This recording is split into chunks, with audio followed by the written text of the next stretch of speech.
All right, Lisette, tell me, what are we doing today? We are interviewing the Robin Behar. The Robin Behar. I've been after him for 4 years. Finally, I got him. It's true. We're at the Mount Stephen Club, going to record Sephardi Voices for Tel Aviv University.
Hello, Robin. Hi, Lisette. Pleasure to be here. Thank you. Thank you very much for giving us the interview with Sephardi Voices today. We're delighted to have you. It's an honor. Thank you. Could you please give me your name, your place of birth, your date of birth, if you had a different name when you were born, and how old are you today? Okay, my name is Robin Behar. I was born in Cairo, Egypt on June 2nd, 1946 at the French hospital, and I'm 71 years old, and I live in Montreal. Wonderful, thank you. Can you tell us something about your family's background, about your growing up, your childhood, the history of your grandparents, if you remember? With pleasure. Yes, my family is originally from Spain, Sephardi Jews. So the name Behar is the name of a town in Spain called Behar. It's spelled with a J, and it's all the Behars around the world are from there. So it was a very heavily Jewish town. And when Queen Isabella decided that she didn't want Jews anymore in the country, she gave them a choice to either convert to Catholicism or get their head chopped off or leave the country. So my family decided to leave the country. And they went to, on my mother's side, they went to Italy, Livorno, France, Turkey on my father's side. And eventually, my grandparents great-grandfather on my mother's side, grandfather on my father's side, met in Egypt because the Suez Canal was opened and it was land of opportunity. It was very prosperous. My grandfather on my mother's side, my great-grandfather on my mother's side, was an importer of water pumps in a country that was short of water. And he made a fortune. What was short of water? Egypt? Yes. I wasn't aware. Yes, there was just the Nile. But the rest was all desert. Just the Nile basin was where you had the vegetation and so on. But as soon as you went away from the Nile basin, it was all dry desert. So if you needed water, you were in deep trouble. So water pumps were in high demand. And he was so successful, so prosperous, he built a mansion that was turned eventually into a convent. And there was even a railway station called Le Palais, and it was called, which means the palace, and it was called after his house. It stopped there because of the house. And so that's how many people there were. His name was Vita Castro, Castro, which is a Spanish name. And my mother, her father was very assimilated to Egypt. His favorite outfit was wearing a jalaba at home. He wouldn't wear it out, but at home that's what he wore. My mother's grandfather, absolutely not. His house was something very similar to here. The decor was very, very similar to here. Very traditional British. He had monogrammed everything. I even have an old prayer book of his that is bound in leather with gold, and it's got his name on it, and that's how all his books were done.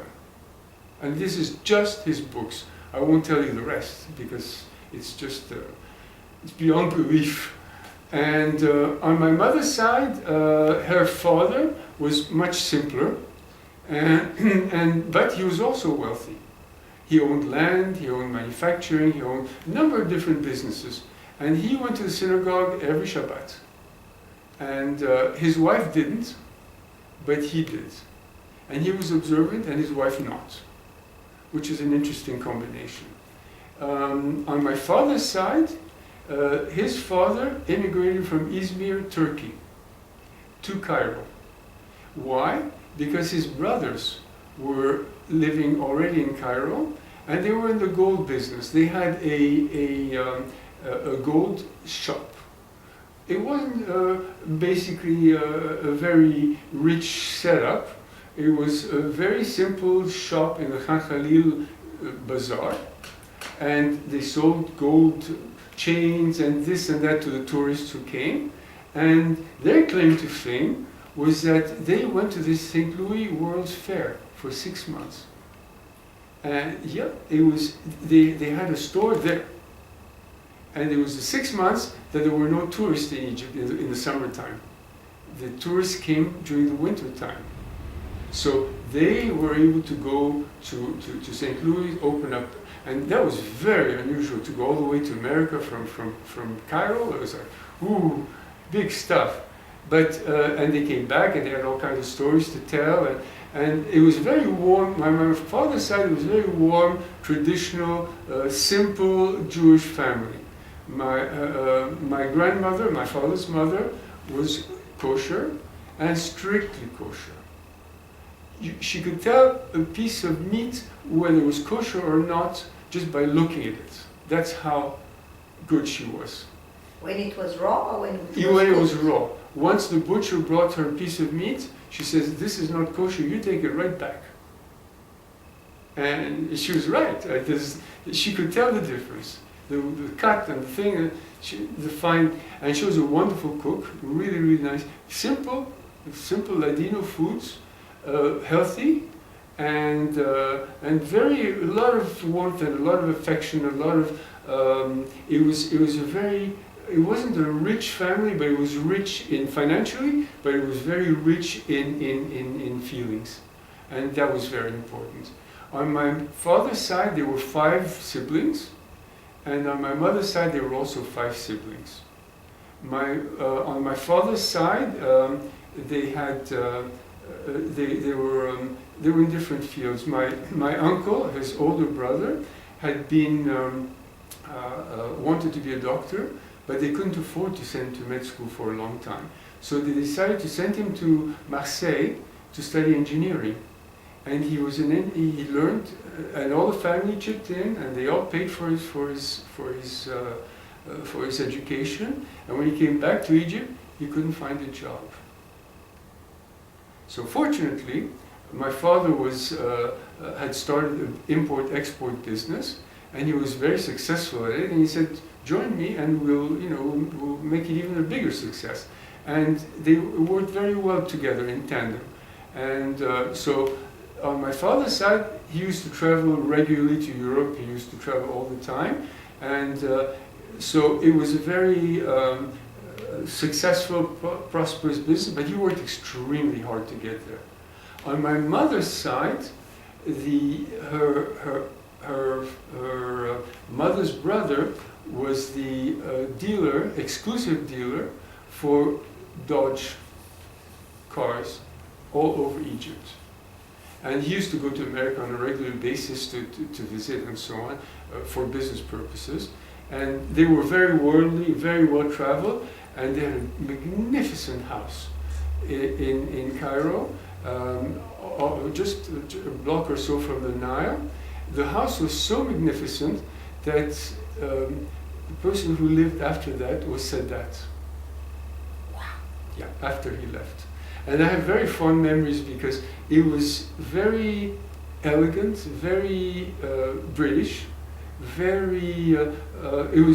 They invited us for lunch every once in a while, and their plates would come heated. We weren't that fancy at home. We were fancy, but not that fancy. But to be served on a hot plate was like, I'd never seen that before. So it was very, very unique. The household we lived in was interesting. It was very.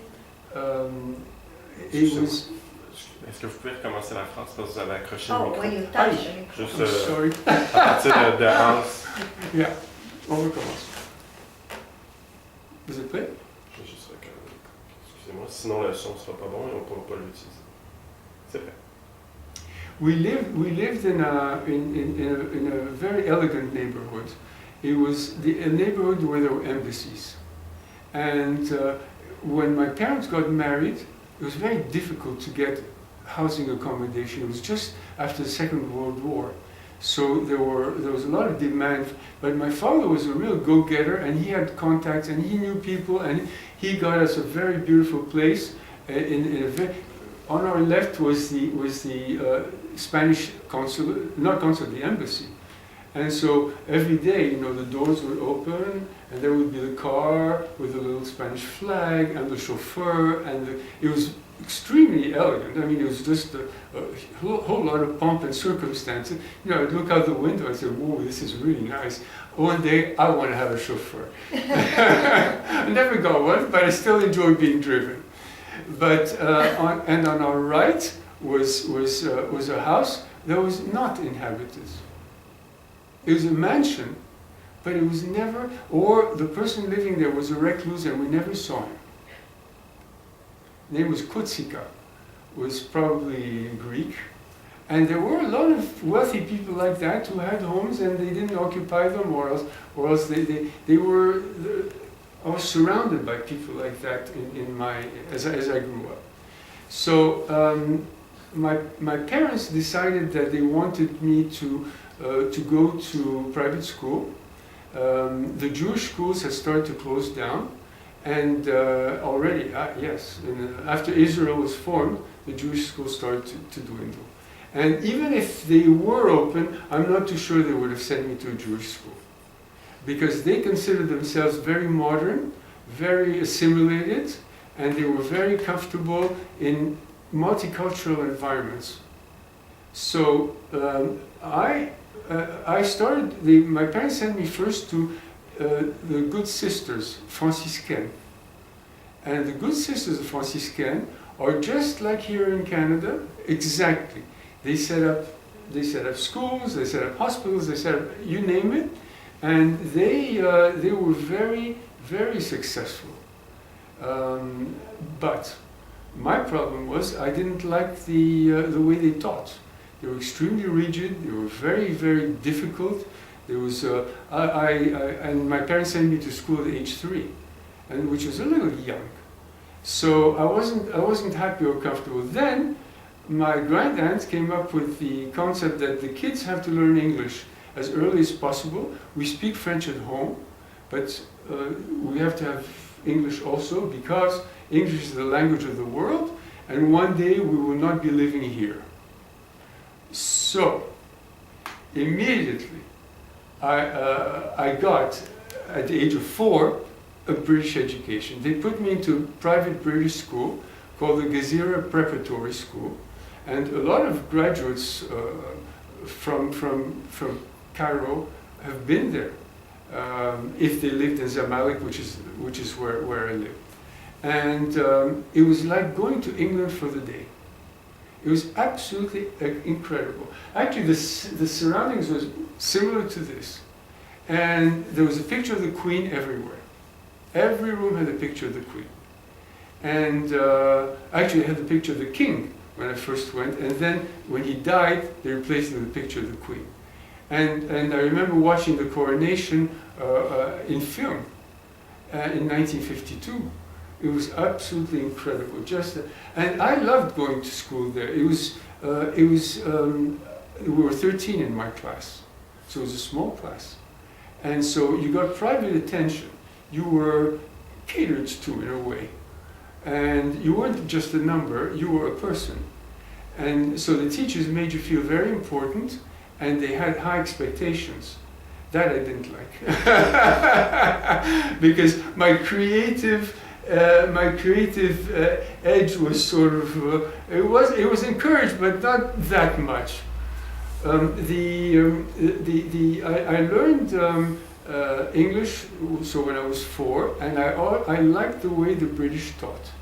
To me, it was, academically, it was more pleasant. I had lots of friends who went to Lycée Français Laïque, which is the French schools that were set up by France. And it was like going to Paris for the day. And they had French teachers, they had French books, they had French everything. So, and I had other friends who went to l'École des Frères.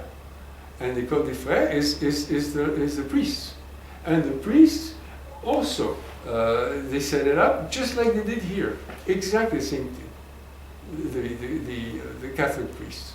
So, question. Yes. Was it the Franciscan nuns and Yes. the priests, were they separate, the boys and the girls, or were they together? Absolutely separate. But the English school was together? Together. I like that too. I like the mixed school. And so I found that I like mixed everything. We had different cultures. One day we celebrated India, the next day we celebrated France, the next day we celebrated England. It was different, and parents were involved. They brought movies. So I was exposed to so many different cultures. To me, that was the norm. Having the same culture was not the norm. Now would you like to know about Jewish life in Absolutely. Okay. Absolutely. We celebrated all the Jewish holidays, but not to an extreme extent. For instance, on Yom Kippur and Rosh Hashanah, we didn't use the car. We only walked. So there was a little synagogue that was formed in somebody's house in Zamalek, and we would go there. And it was very nice, but it was very difficult because it was hot, extremely hot, and you died of thirst by the time the day was over. So my friend said to me, we go to the big synagogue in Cairo, and I say, I've been to the big synagogue, I like it very much. I've been there with my mother and so on. I said, I enjoy the atmosphere there much more than the small synagogue. They said, we spend the whole day there. I said, now you're talking. That's I like that. That to me is how it should be done. And they said, well, why don't you come? And so my grandparents, both sets, lived within walking distance of the, and it was called Shah HaShamayim, just like here, and Montreal. And it was a wonderful, big, magnificent Sephardi synagogue. And so they celebrated the holidays the way they were supposed to be done. It was all done traditionally, perfectly, Sephardi. It was extremely well done. Of course, it didn't hurt that the rabbi, Chacham Hamawi, was a very popular guy with the women. So, I have to tell you, the services were packed. With women particularly, no, men also, but he put on a good show. Friday night, Saturday morning, Saturday night, even Saturday night he put on. I remember going to the services, it was like magnificent. It was just, it was bright, and it was, there's a choir, and they were, oh yeah, it was a children's choir. And they were all wearing frocks, and it was really, really something to behold. And luckily enough, that's where I had my bar mitzvah before we left. And it was very nice too. And the photographs of my bar mitzvah, I'm going to provide them for you so that you get an idea of what it was like. It wasn't showy, it was very austere, but it was meaningful, and I like that. Question. Remember you said one of your grandfathers had everything monogrammed, including Yes. a prayer book, Yes. which you have. Yes. Have you scanned that? Have you No. taken a picture of that? No, but I can. Could you please? With pleasure. Okay. With pleasure, absolutely. These prayer books were made in Europe, and they're leather bound, and yeah, I'll be glad to do that. I have it. Tell me about your childhood with your family, with your brothers and sisters. Okay. My family was interesting. My mother was married first, before my father. My father was a second marriage. My mother was married young, probably about 18 or 19, and she had my sister, who was about 2 years old, 1 or 2 years old, and when they lived in Alexandria, and life in Egypt was bittersweet, in the sense that, granted, we had all the accoutrements of a very pleasant life, but there was the other side of the coin. The other side of the coin was filthy. It was full of sicknesses and diseases and stuff like that. So my mother lived in Alexandria, and she had married a wealthy man, and she came from a wealthy family herself. It was a good merger. And so her husband died of typhoid fever. Two of her servants died of typhoid fever. And she found herself a widow at age 21, which is extremely difficult, with a baby on top of that. So that was a very, very difficult experience for her. However, a couple of years later, she met my father, and it was really love. I mean, I've never seen two people who were so madly in love with each other than these two. It was just amazing. Where did they meet? How did they meet? They met, my mother's family was prominent. My father was always looking to marry an attractive, prominent person. And my mother was the one. And he knew her brothers. And so her brothers introduced them. And somehow they met in Alexandria on the beach. Oh. So they made it, I guess they made it look like it was, sort of a coincidence. I don't know whether it was planned or not. I would have planned it, but I don't know how it was done. If my uncles did it, They probably planned it too, but anyhow, they gave my father wonderful references when the time came to be serious. My father's family was reticent that he would marry a widow with a child. That was a very they said, well, you know, the responsibilities you're taking on, you're not taking on the responsibilities of the child, but also of the whole family, and that had its own aura. However, my mother was my mother was a real lady, and she was very respected by everybody. She had a certain diplomacy that very few people have. I wish I had 1/10 of the diplomacy she had. But she was very, very loved by her whole family, and her whole friends, her staff. Everybody loved her. So so she managed to diplomatically arrange everybody and so on. And we grew up feeling, my sister, my brother, my sister, me, and my brother who came later on, we were close. We were never felt to be different. And so that was, I think that was wonderful. Both parents made us feel that we were one family and we were together.